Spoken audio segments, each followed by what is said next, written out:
Hey, in today's video, we're going to take a detailed look at the relatively new product from Pecron. This is the E2000 LFP. It is a 2000 watt beast of a power station that's got some pretty cool tricks up its sleeve. Is it worth a look? Let's find out.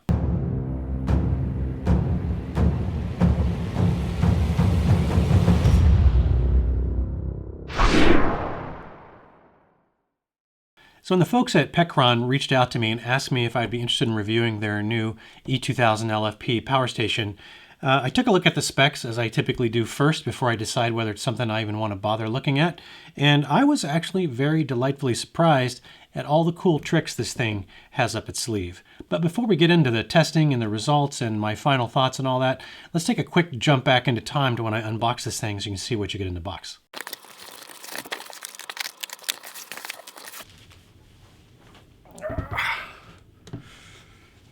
All right, here's the Pecron E2000 LFP, and this is what we got in the box. Let's just take a look. This is a very nice cable bag. Not sure what's all in here. Currently, just a user manual and an extended warranty option. So if you register this, you can add 1 year to the default 1 year and get 2 years total. So that's cool. You would definitely want to do that. Here's the Pecron user guide. Looks pretty good. So there's a waterproof cover that it comes with. So if you leave this out, say, on a picnic table or something like that overnight, you don't want the condensation to get on this, you can actually cover it with this, or if you're expecting a light rain. And it looks like there's even some little access panels that you can zip open to cover this thing in general, and then open the panels to access. So I'm going to have to look at this a little bit closer later. Let's see what's in these boxes here. All right, so in this box, all right, we've got a 5-pin aviation style connector to MC4. So that's handy. I'm going to put that in that case. And then another 5-pin aviation style to MC4. So it looks like they're giving you 2 adapter cables to go from MC4 to aviation style. So these are obviously for your solar panels to plug in. So it tells me that the solar panel connector that it requires is a 5-pin aviation style threaded adapter. All right. So the 12-volt accessory socket for your car charging comes with a DC 5521 adapter on it. So interesting. So solar goes through that aviation style, but it looks like it will take a DC 5521 as well. All right.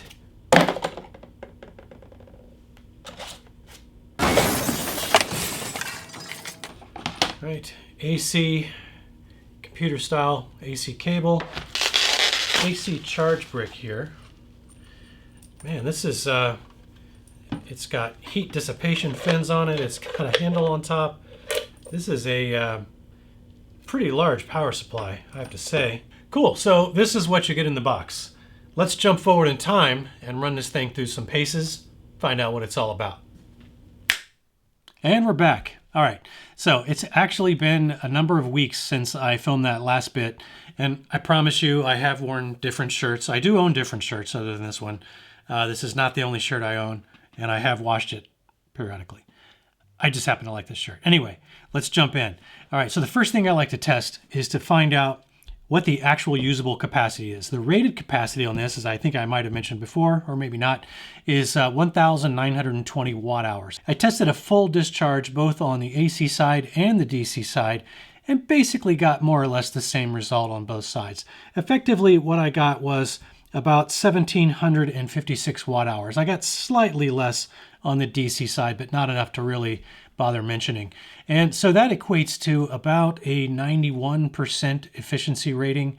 And that's basically the BMS cutting in at about 10% remaining depth of, so 90% depth of discharge, if you want to think of it like that.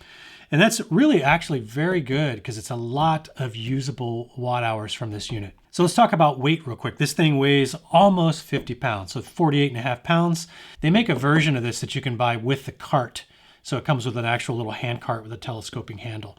So you can check that out. And there's a 3000 watt hour version of this as well, the E3000. That's also probably worth looking at. Now there's some differences between the 2000 and the 3000 other than just the watt hours. From what I can tell, the 3000 watt hour version does not have expandability with their multiple 3000 watt hour battery expansions. So you can put 2 additional battery expansions on this thing, giving you a total of about 8 kilowatts of battery capacity, which is pretty phenomenal.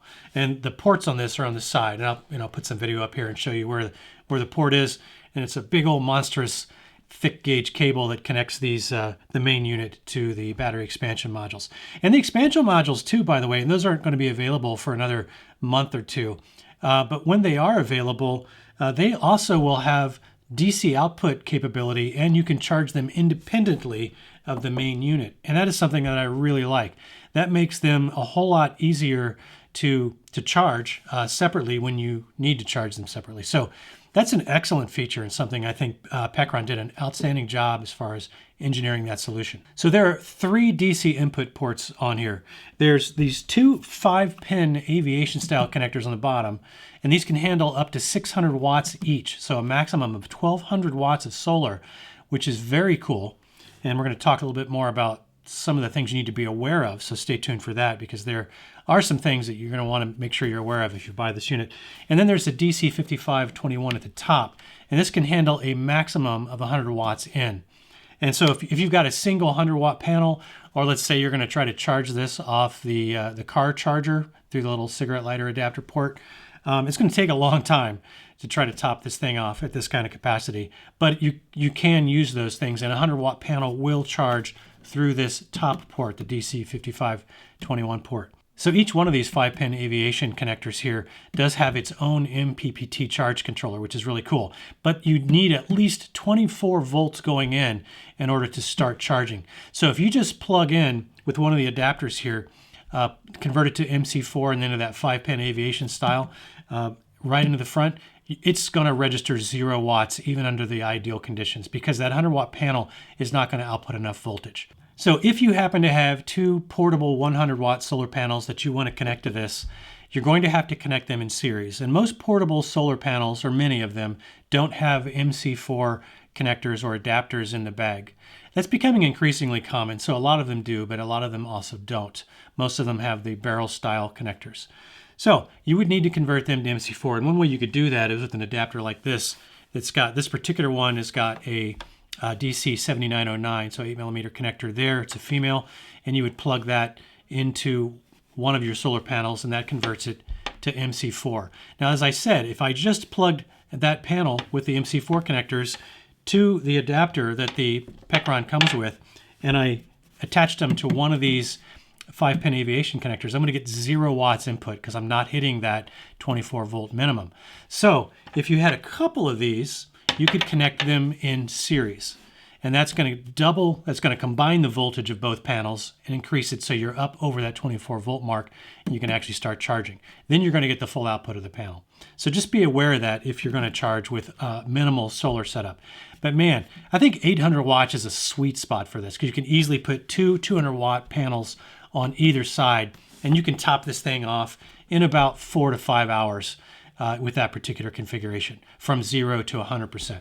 But if you're looking for one of these adapters, I'll put a link to this particular one in the description below, and you can go check that out. But it's really well made, nice gauge wire. I think it's a good choice. But of course, if your panels already have MC4 connectors or an adapter for an MC4, then you can use the 2 MC4 to 5-pin aviation style that they give you, and you don't need to buy any additional adapters at that point anyway. So there you go. Now, as far as DC output ports, you do have a 10 amp 12 volt port here. That's your standard cigarette lighter adapter socket. And then you've got 2 DC 5521s that are 5 amp ports.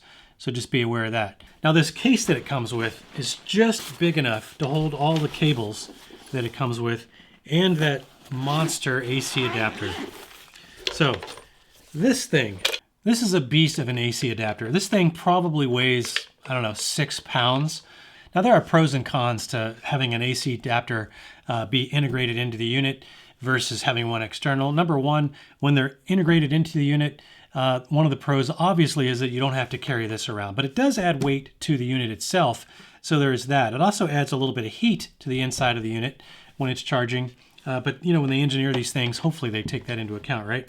But the other thing is once the warranty's over, if something goes wrong with that AC adapter inside, getting it fixed is going to be a challenge, right? So if you have an external one, at least you have the option of just buying a new AC adapter. Now, there's another reason why you might want to buy another AC adapter. If fast charging is really important to you, even if it does shorten the lifespan a little bit when you do that. But if it's really important to you, if you just need to be able to top this thing off, you can fully charge this thing in about an hour and a half if you go buy a second one of these. And then you would plug one of these into each side of these two 5-pin connectors right there. And you're basically at that point inputting 1200 watts. That's pretty cool that you can do that. They're not going to charge you for that extra AC adapter unless you need it, which is nice. So you have the option. And I think most people don't need to have AC fast charge to that degree, but it's a nice to have. So the option is there. Now this unit also does support dual charging. So I can actually charge through one side through solar and through the other side with an AC adapter. Now I'm not sure how many people are doing that or why you would want to do solar and AC. Usually if you've got AC, you're just going to go with that, but you can do it if you want to. The capability is there. Now, as I'm sure I previously mentioned, this is lithium iron phosphate chemistry, and it is rated for retaining up to 80% or more of its original capacity after 3,000 cycles. And that is a huge advantage over non-lithium iron phosphate chemistries, and one of the big reasons that I prefer lithium iron phosphate over lithium NMC. All right, now as I mentioned in the unboxing, it does come with this waterproof cover here. And this goes all the way around it and has an kind of a zip-up access panel. And I'll put some pictures or video or something of this up here so you can see it, so that you can access the wireless charging on the top through a little slot on the edge, and you can access all the ports in the front. Now, one thing I would say is that because this thing vents on the side, you're definitely not going to want to use a cover like that when the unit is probably going to be running the fan. So if it's very hot out and you're pulling any kind of a significant watt draw off the AC ports, it's going to probably need to start cooling itself, and you don't want to be in a situation where you're covering that because it's going to limit its ability to cool, and then you're going to end up with a situation where it probably shuts down on you. But I can think of a couple, circumstances where that might come in handy to have a bag for it, even if you're just trying to keep dust off the thing. So if for no other reason, you could use it for that. Now, another parameter I like to test for is no load draw. So if you activate either the AC or the DC port stack and you're not actually plugging anything into it to consume power, how much power does it actually use? So on the AC side, leaving the inverter on for a 12-hour period with no load, I was able to calculate 0.58% per hour on average is what we lost at call it a parasitic power draw with the AC inverter on. Now on the DC side, I had to leave it running for a full 24 hours to really even notice what it was doing. And I lost about 4% of battery capacity over 24 hours. So call it 1% about every 6 hours. So very low parasitic loss when you're just running the DC port stack with no load. And if I haven't mentioned it yet, this thing is running a pure sine wave inverter. It is rated for 2,000 watts continuous and 4,000 watts peak. So what does that mean? What can I run with that? Well, you can definitely run a full-size refrigerator with this thing, and you're probably going to get about 16 hours of runtime depending on your refrigerator. You can run pretty much any coffee maker on the market that I can think of. So those large 16-cup, like giant full-size coffee makers, yes, those run just fine on this. You can run an Instant Pot with this, no problem. You can run an air fryer, a full-size air fryer on this thing. My particular air fryer draws about 1,400 watts. I'll put some video up here. No problem running the air fryer. By the way, if you haven't seen my other video where I mentioned this, air fryers are the best way to reheat pizza, if you didn't know. So you're welcome. And you can even run a small air conditioner on this, something in the 5,000 BTU range. Those typically draw anywhere from maybe 400 watts to 500 watts. Mostly continuous, although they do cycle on and off. And you would get about 4, maybe 4.5 hours of runtime with this unit with an air conditioner in that particular class. So that's pretty cool as well. By the way, before I forget, if you're finding any of this information useful at all, I'd really appreciate that thumbs up on the video. It really does help the YouTube algorithm. Back to the review. Now, if you were to compare this to something like the new Jackery 2000 Pro, which has a ton of updates, the specs on the 2000 Pro are almost identical to this thing. But the 2000 Pro will give you about 7% more battery capacity, and I think you get a longer warranty. So this has a 2-year warranty, and I think the 2000 Pro has I want to say a 3-year warranty, but I think you can increase that to up to 5. So there's a big difference on the warranty side if you look at just the warranty. But the 2000 Pro from Jackery is going to cost you a minimum of $600 more than the E2000 from Pecron. And it's going to cost you $700 more if you use the discount code that I've got in the description below for you. That'll get you another $100 off the standard price of this thing, which I think is $14.99. So the discount code will get it down to $13.99. And you're going to pay $2,100 for that Jackery 2000 Pro. And the Jackery 2000 Pro, so far as I'm aware, does not have the ability to add expansion batteries to it like the E2000 does. So there's a lot of compelling reasons why you might want to consider something like this versus the 2000 Pro, which I would also add uses lithium NMC, not lithium iron phosphate. So there's that as well. So let me leave you with some final thoughts on this unit. I normally at this point do kind of a pros and cons list, but I have really been racking my brain trying to think of some things that bother me about this unit, and I've got nothing. It's kind of all pros. I'm just really, really happy with how this thing has performed, especially at this price point. The build quality is fantastic. The fact that it's a lithium iron phosphate chemistry, the 2-year warranty is more than adequate, I think. The ability to put 1,200 watts of solar into this thing really makes it a great candidate, not just for like mobile power, like in an RV or camping and things like that, but also for home emergency backup power, being able to power a refrigerator. So just this thing gives you a ton of flexibility. Having that the new battery expansion modules, when those come out in the next month or so, it just makes a very compelling case. Pecron did an outstanding job in engineering this particular power solution. So what do you think? Let me know in the comments below. Does this tick all the boxes for you like it does for me? Like I was telling my wife earlier, this is absolutely a unit that I would, no question, run out and buy if I were in the market for one right now. No question. So that's about all I got for you. If you found any of this useful at all, please do consider giving me that thumbs up. I know it takes just a second, and I also know it's super easy to forget, but if you're willing to do that, I would super appreciate it. And click the subscribe button if you're into this kind of content. I do review a variety of things, and I'll do a lot of tutorial type stuff as well. So I'll be getting into more of that kind of content here in the near future. So if that's the kind of thing you're into, please hit that subscribe button, and that's about all I got for you. I do hope to see you in the next one. Until then, have fun out there.